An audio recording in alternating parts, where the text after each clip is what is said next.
Well, hello there, lovelies. In this video, we're going to look at chemical equations and how we count atoms in a chemical equation. Trust me, you'll be an expert by the end of it. So, you've likely learned what a chemical formula is so far. Remember, a chemical formula is a combination of elements and numbers that represent the atoms of those elements that make up a substance. So, there are lots of chemical formulas on this screen. You see one here. There's another one here, here, and here. But when we put them all together with plus signs and an arrow, we create a chemical equation. And a chemical equation is a written expression of a chemical reaction or a chemical change. There are three parts of a chemical equation. First, you have the entire chemical equation. This is it. This is a chemical equation. What I would suggest is pausing the video, writing this down, and labeling it as a chemical equation. The left side of the chemical equation is something else that you should label. This is called the reactants. The reactants are the substances in a chemical reaction or a chemical change that undergo a chemical change. It's the things that you have interact with each other or that you mix together. In this chemical equation, we have two reactants. Some examples would be a very common chemical change is putting baking soda and vinegar together. Well, your baking soda and vinegar are the reactants in that change. The third part of the chemical equation we're going to look at, or the second part actually I should say, maybe it's third, it doesn't really matter. This side, the right side of the chemical equation, is the products. The products are the substances that are formed as a result of a chemical reaction or a chemical change. So when you put baking soda and vinegar together, after they mix, and you see the bubbles and you hear the fizzing and you feel how cool it gets, that's not baking soda and vinegar anymore. That's water and some other things that have been created. Those are the products of the chemical reaction. And in a chemical equation, we see the chemical formulas for those products on the right side of the chemical equation.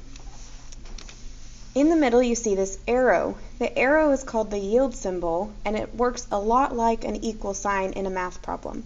When you see an equal sign, you say equals, and in chemistry, when you see an arrow, you say yields. So you say it fully like this: 2Na2O2 plus 2H2O yields 4NaOH plus O2. And that's it.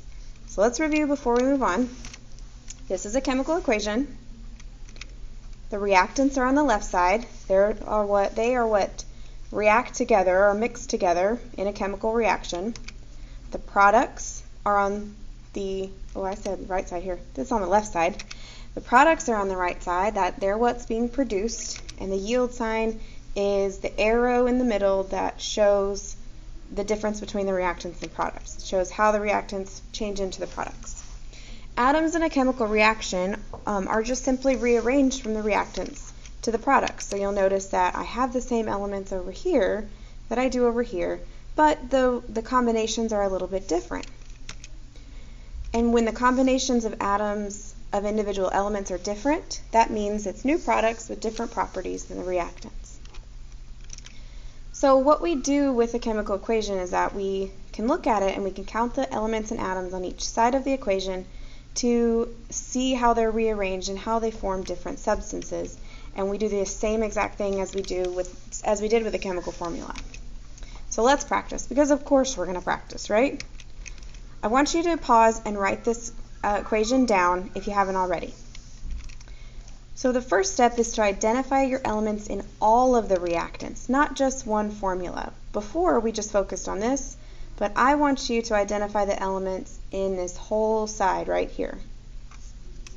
Pause your video and do that. So our reactants are here, and our reactants, you should have labeled it as Na, which is sodium, oxygen, which is O, and hydrogen, which is H. Notice I see O appear twice, but I don't count it twice. I have it once here. I'll count the atoms though. The second and third step are you count the subscripts and you multiply the coefficients. So I'm going to focus on sodium first. I have a 2 here. So my subscript here is 2. Remember, subscript is number of atoms, coefficient is number of molecules. So my 2 here is a subscript.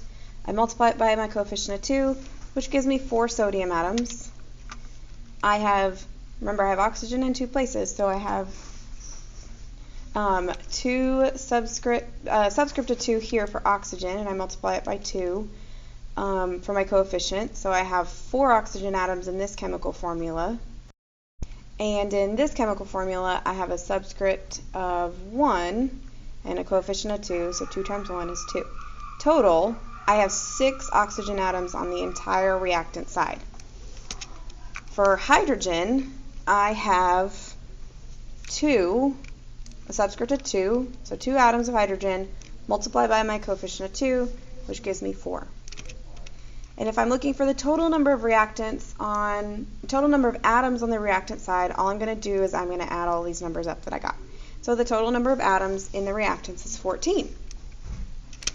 Now I want you to try this with the products. Products, remember, are on the right side. You can do this. I know you can. Pause your video and try it. And if you have questions, make sure and you're in school right now, or you're at home and it's during the school day, message your teacher, talk to your teacher. All right, so how did you do? You should have gotten the same numbers, honestly. We'll talk about why that is in future videos. So that's what a chemical equation is. You need to know the 3 parts, the reactants, products, and what the arrow in the middle means. And you need to know how to count atoms on the side and not just in an individual formula. If you have questions, make sure you ask your teacher or message your teacher if you're learning from home.